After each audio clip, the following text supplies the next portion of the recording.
जी आप लोग कैसे हो? मैं उम्मीद करता हूँ कि आप लोग की पढ़ाई बहुत अच्छे से चल रही होगी। आइए हम लोग कक्षा 10 का जो मैथ है उसमें जो चैप्टर नंबर 3 जो दो चार वाला समीकरण है उसमें जो तुम्हारा एक्सरसाइज 3.3 है उसमें जो विलोपन विधि है, विलोपन विधि तुम्हारे बोर्ड परीक्षा के लिए बहुत ही इम्पोर्टेंट है। इसीलिए मैं इस वीडियो को लेकर आया हूँ। हम लोग ये सीखेंगे विलोपन विधि से कैसे समीकरणों को हल किया जाता है, यानी कि एक्स वाई का मान कैसे निकाला जाता है। आइए हम लोग सीखते हैं विलोपन का मतलब क्या होता है। विलोपन का मतलब होता है एक को हटा देना, यानी कि खत्म कर देना, उसको गायब कर देना। उसी को हम क्या कहेंगे? विलोपन विधि। विलोपन विधि के लिए हम लोग जैसे दो संकट दिया रहेगा उसको हम हल करेंगे। अब आइए हम लोग कैसे उसको हल करते हैं हम उसे बताते हैं। आप लोग इस वीडियो में शुरू से अंत तक बने रहिएगा, जिससे आप लोग का विलोपन विधि तैयार हो जाएगा। आइए हम लोग अब इसको सॉल्व करते हैं, कैसे सॉल्व किया जाता है। पहले जैसे कि यहाँ पर संकट नंबर 1 संकट नंबर 2 है, इसमें जो तुम्हारा रहेगा इसको हमको x को या y को हमको इसको तो विलोपन करना ही है। विलोपन का मतलब ये होता है इसको एक को या तो x को या तो y को इसको गायब कर दो, इसी को हम विलोपन कहते हैं। विलोपन विधि इसी को हम हल करते हैं। जैसे कि यहाँ पर तुम्हारा x प्लस वाई बराबर 5, 2x माइनस 3y बराबर कितना है? 4 है। अब इसमें देखो तुम्हें गायब करना है एक को, या तो x को करो या तो y को। अगर हम लोग देखा जाए यहाँ पर y को गायब करना है, सेम रहना चाहिए तभी गायब होगा। अगर यहाँ पर पहले समीकरण में यानी कि 2 से गुणा कर दे, यानी x प्लस वाई बराबर 5, अगर यहाँ पर हम 2 से गुणा कर देंगे पहले वाले समीकरण में, क्या पहले वाले समीकरण में 2 से गुणा करेंगे तो तुम्हारा x प्लस यानी कि तुम्हारा अगर हम 2 से गुणा कर दें तो x प्लस यानी कि y और 5 गुना 10, ये तुम्हारा 2 से जब गुणा हो जाएगा तो 2 से इसमें 2 से इसमें 2 से इसमें तब 2y बराबर 10। तुम्हारा ये समीकरण नंबर क्या हो जाएगा? 3। क्या हो जाएगा? 3। इसमें तब 2 से गुणा होगा तब यही बनेगा। और समीकरण नंबर 2 है तुम्हारा, यहाँ पर 2 है पहले से, माइनस 3y बराबर 4। कितना है? 4 है। ये समीकरण नंबर तुम्हारा 2 है। क्या है? अब देखो तुम्हारा जो इसमें सेम है इसको गायब कर दो, अगर ये सेम रहता है इसको गायब कर दे। अब ये तुम्हारा सेम है इसलिए अब हमको इसको गायब करना है। अब देखो अगर यहाँ पर तुम्हारा प्लस रहता है तो यहाँ पर माइनस, तभी ना गायब होगा। यहाँ पर प्लस है तो माइनस होगा, अगर यहाँ पर माइनस है तो यहाँ पर प्लस रहेगा। क्या रहेगा? अगर यहाँ पर प्लस है तो माइनस रहेगा, अगर माइनस है तो प्लस है। यहाँ पर प्लस है तो माइनस हो जाएगा। इतना समझ में आ गया होगा। अब इसको तुम वैसे काट दो, यानी कि गायब हो गया।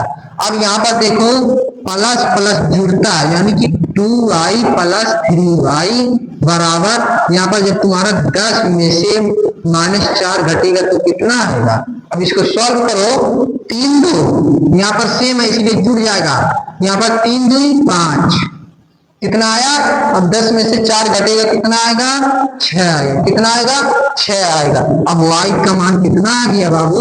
5/6, यानी कि y का मान हमको 6/5 मिल गया। अब हम लोग यश का मान निकालते हैं। यश का मान निकालने के लिए हम लोग जो y का मान है समीकरण नंबर में उठाकर रख देंगे, इससे तुम्हारा यश का मान निकल जाएगा। ये नहीं जरूरी है कि समीकरण 1 में रखो, तुम 2 में रख सकते हो, 3 में, उसमें भी तुम्हारा आंसर आएगा। इसलिए हम पहले इसमें छोटा है इसलिए इसमें उठाकर रख दे रहे हैं। आइए हम लोग पहले रखते हैं y का मान समीकरण 1 में रखने पर ये सब जरूर लिख देना, मतलब बोलता है पूछेगा तब ये लिख देना कि y का मान समीकरण 1 में, इससे कि जो एग्जामिनर रहता है तुम्हारा देखते ही खुश हो जाता है। अब इस तुम्हारा हो गया, अब इसमें रखो क्या? x प्लस वाई बराबर 5, x प्लस वाई बराबर 5। अब y का मान रखो, y कहाँ है? यहाँ पर y का मान कितना है? 5, 6/5, यहाँ पर प्लस है तो x बराबर 5, इतना आ गया। अब देखो तुम्हारा ये तो जो घटाना है इसको आता होगा। अब देखो 6/5 को इधर लेकर आओ तब माइनस हो जाएगा। जब यहाँ पर तुम्हारा प्लस है तो जब इधर पूरा आएगा तो माइनस में हो जाएगा।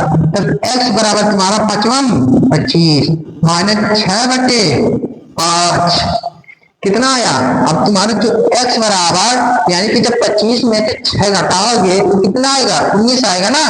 19 आ गया, इसका मतलब तुम्हारा आंसर x बराबर 19 बटे कितना आएगा 5। ये तुम्हारा जब ये तुम्हारा आ गया यस का मान 19/5 और वाई का मान 6/5। इसका मतलब जब तुम्हारा बटे में आंसर आता है ना, बटे का मान कुछ तुम्हारा जो नीचे वाला होता है सेम रहता है। बहुत आंसर में देखोगे ये सेम रहता है। अगर बटे वाला आंसर आया तब यहाँ पर देखा कि अगर सेम आ रहा है तब हर तक तुम्हारा आंसर सही रहता है। अब देखो आंसर चेक करने के लिए क्या हमारा आंसर सही है कि नहीं है, इसको हम लोग उठाकर जो x और y का मान रहता है उसको संकर में रखेंगे। अगर वो तुम्हारा इक्वल दोनों बराबर आएगा तो इसका मतलब तुम्हारा सही रहेगा। अब देखो x का मान कितना आया है 19/5, इसके स्थान पे उठाए रखो। फिर प्लस y का मान कितना है 6/5 बराबर तुम्हारा कितना है। अब देखो इसका एलसीएम लो 5 आएगा, 19 6 25 हो जाएगा बराबर 5, 5 25। इसका मतलब तुम्हारा ये बराबर है क्या है, इसका मतलब तुम्हारा ये आंसर सही आ रहा है। जैसे कि ये तुम्हारा आंसर सही आ रहा है, इसलिए इसी को हम विलोपन विधि कहते हैं। आइए एक बार और समझते कैसे लगाएगा। जैसे कि तुम्हारा विलोपन संकर 1 संकर 2, इसको हम 2 से गुणा कर दिए। क्योंकि सेम करने के लिए हमको 1 को गायब करना है। जब ये गायब करने के लिए हम 2 से गुणा कर दिए, 2x प्लस 2y बराबर 5 दूना 10, 2x माइनस 3y। ये संकर तुम्हारा ऐसे उतर जाएगा, क्या उतर जाएगा। फिर इसके बाद 4। अब इसको इसमें 1 को गायब करना है, 1 को गायब कर दो, गायब हो गया, हटा दो इसको। अब 2 यानी कि जब यहाँ पर माइनस प्लस रहेगा तो माइनस, अगर यहाँ पर माइनस है तो प्लस, यहाँ पर प्लस है तो माइनस, यही होता है जब प्लस रहेगा तो माइनस। अब देखो 2 और 3 को जोड़ोगे तो कितना हो जाएगा 5, 10 में से 4 हटाओगे तो 6 आएगा। तो y का मान जब तुम्हारा पूरा है तो बटे में आएगा, इसका मतलब तुम्हारा y का मान 6/5 आएगा। अब y का मान उठाकर रख दो संकर 1 में, x प्लस y बराबर 5, तो y के स्थान पर 6/5 रख दोगे, फिर इसको इधर पक्षांतर करोगे तो तुम्हारा x का मान तुम्हारा 19/5 आएगा। ऐसे तुम्हारा जो ये तुम्हारा जो क्वेश्चन है ना, एनसीईआरटी का पहला ही क्वेश्चन है। ऐसे हम नेक्स्ट लेकर आ रहा हूँ, आप लोग तब तक इसको स्क्रीनशॉट लीजिए या तो नोट करिए।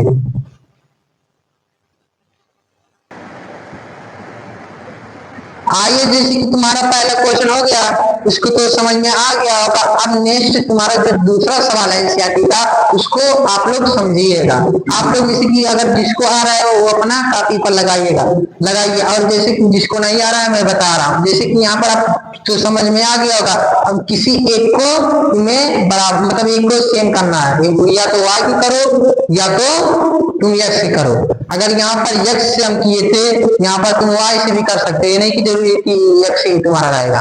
अब देखो अगर यहाँ पर तुम 2 से गुणा कर दो 6 हो जाएगा, अगर यहाँ पर हम 3 से गुणा कर देंगे तो 6 हो जाएगा। इसका मतलब ये भी समान हो जाएगा। अगर ये तुम्हारा मन नहीं कर रहा है तो y कर लो। अगर यहाँ पर 2 से गुणा कर रहे हो तो 8 हो जाएगा। अगर यहाँ पर 4 से गुणा कर रहा है तो 8 हो जाएगा। यानी कि या तो y करो या तो x को। चलो हम x को करते हैं। अगर देखो तुम्हारा ये मल्टीपल कर दो, यहाँ पर 2 से गुणा कर दो, यहाँ पर 3 से गुणा कर दो। क्या करोगे, यहाँ पर 2 से गुणा कर दो और यहाँ पर 3 से गुणा कर दो। इतना समझ में आ गया।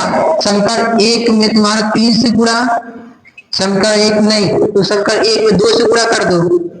क्या करोगे, संकर 1 में 2 से, अब 2 तिया, अब करो 2 तिया 6x, 4 दूना 8, 10 दूना 20। ये तुम्हारा 2 से संकर 1 में गुणा होगा। अब संकर 2 तुम्हारा है, अब 3 से इसमें गुणा होगा। कितना होगा, अब 3 से संकर मतलब 2 में तुम्हारा 3 से गुणा होगा। ये संकर नंबर 3 हो गया।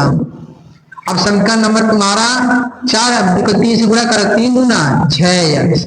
इसको भी मतलब इधर लिखो साइड में थोड़ा सा, यहाँ पर नहीं तो तुम समझ जाओ कि वही रहेगा। यहाँ पर दोनों को ऐसे लिखो, यहाँ पर 3 से गुणा करो, 3 दूना 6x, 3 दूना 6y। कितना, 3 दूना 6y बराबर 3 दूना 6। ये तुम्हारा गुणा तो करना आता है। फिर इसके बाद तुम्हारा ये संकर नंबर 4 हो गया। अब देखो इसमें क्या सेम है, इसको तुम हटा दो, काट दो, इसी को विलोपन कहते हैं। अब देखो यहाँ पर क्या सेम है, यहाँ पर x सेम है, यहाँ पर सेम नहीं है, यहाँ पर भी सेम। अब देखो यहाँ पर हम बताया था अगर प्लस है तो माइनस, माइनस है तो प्लस, अगर प्लस है तो माइनस, ये तुम्हारा होता है। अब देखो इसको काटो, ये तुम्हारा कट गया। अब देखो 8y प्लस 6y बराबर तुम्हारा 6, यानी कि 20 में से जब तुम्हारा 6 घटेगा, यानी कि 8 6 14, जब ये तुम्हारा 20 में से 6 घटेगा तो कितना आएगा 14, यानी कि तुम्हारा 14 आएगा। अब y का मान तो कितना आ जाएगा 14/14, यानी कि 14 कट जाएगा, यानी कि y का मान तुम्हारा कितना आ रहा है, y का मान तुम्हारा 1 आ रहा है। क्या, ये तो बहुत आसान से आ गया। अब देखो तुम्हारा आ गया y का मान, अब y का मान चाहे इस बात है तो 3 में रखो, 4 में रखो, 1 में रखो, 2 में रखो, तुम्हारा आंसर आएगा। अब जैसे कि तुम्हारा 1 में रखो, जैसे 1 में हम रख रहे हैं, 1 का संख्या y का मान ऐसे लिख लो, y का मान समीकरण 1 में रखने पर, 1 में रखने पर समीकरण 1 क्या है, पहले उसको लिख लो, 3x प्लस 4y बराबर तुम्हारा 10, ये तुम्हारा समीकरण नंबर 1 है। अब तुम्हारा जो y का मान आया है, y का मान उठाकर यहीं पर रख दो। अब पहले 3x नहीं की, तुम्हारा जो y का मान है x के स्थान पर रख दो, नहीं ये तुम्हारा गलत हो जाएगा। जब y का मान है तो y के स्थान पर रखोगे ना, तो y के मान पर रखो 4 गुणे 1, y के स्थान पर 1 रखोगे क्योंकि 1 है, अब बराबर तुम्हारा 10 हो जाएगा, यानी कि 3x तुम्हारा जो 4 एक कम 4, यानी कि तुम्हारा जो 10 आया, यानी कि 3x, अब देखो 10 है, जब तुम्हारा 4 इधर आएगा तो माइनस, क्या होगा माइनस 10 में से 6 3x पहले लिख लो, उसके बाद तुम्हारा 10 में से 4 घटेगा तो कितना आएगा 6 आएगा। अब देखो x/6 है, अब तुम्हारा जो 3 है तो 6 के नीचे आएगा, अब काट दो 3 दूना 6, यानी कि तो तुम्हारा जो y का मान x का मान आ रहा है वो तुम्हारा 2 आ रहा है। ऐसे विलोपन विधि लगाया जाता है, एक बार और समझ लीजिएगा।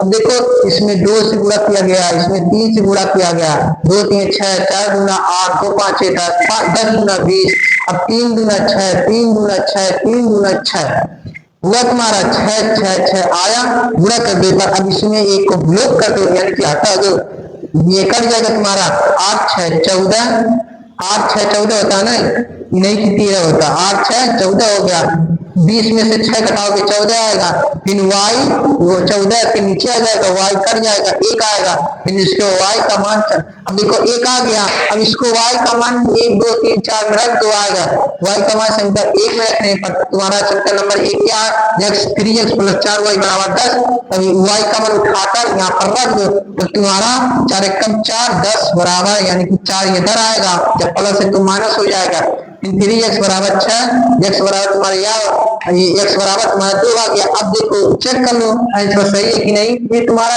बहुत सिंपल तरीका है। जैसे कि अब देख लो 3 यस यहाँ पर है ना, यस कितना आया है 2 गुणे 2 प्लस 4 है ना, y का मान कितना आया है 1 बराबर कितना है 10, 3 दूना 6, 4 कम 4 10 आया ना, आ रहा है कि नहीं बताओ, पहले बताओ आ रहा है कि नहीं, आ गया तुम्हारा 10 आ गया। अब जैसे कि समीकरण 1 में नहीं, बहुत लोग को होगा कि सभी समीकरण 2 में रखिए, हम 2 में रख रहे हैं। जैसे कि तुम्हारा जो 2 है ना, यस का मान कितना आया 2 माइनस है, y का मान कितना 1 है बराबर 2 है ना। अब देखो 2 दूना 4, 2 1 कम 2 बराबर 2, तुम्हारा जो आएगा 2 बराबर 2, इसका मतलब तुम्हारा x और y का मान निकल गया, इसका मतलब तुम्हारा ये आंसर सही है। ऐसे विलोपन विधि लगाया जाता है, तुम्हारे बोर्ड परीक्षा के लिए बहुत ही इंपॉर्टेंट है, इसलिए मैं इस वीडियो को लेकर आया हूँ। आप लोग इस वीडियो में सोल्यूशन कर देख लीजिएगा, आप लोग को कंफर्म हो जाएगा। ऐसे और इम्पोर्टेंट क्वेश्चन है मैं अगले वीडियो में लेकर आऊंगा जो बहुत ही इंपॉर्टेंट है, आप लोग इस वीडियो को देख लीजिएगा। जय हिंद।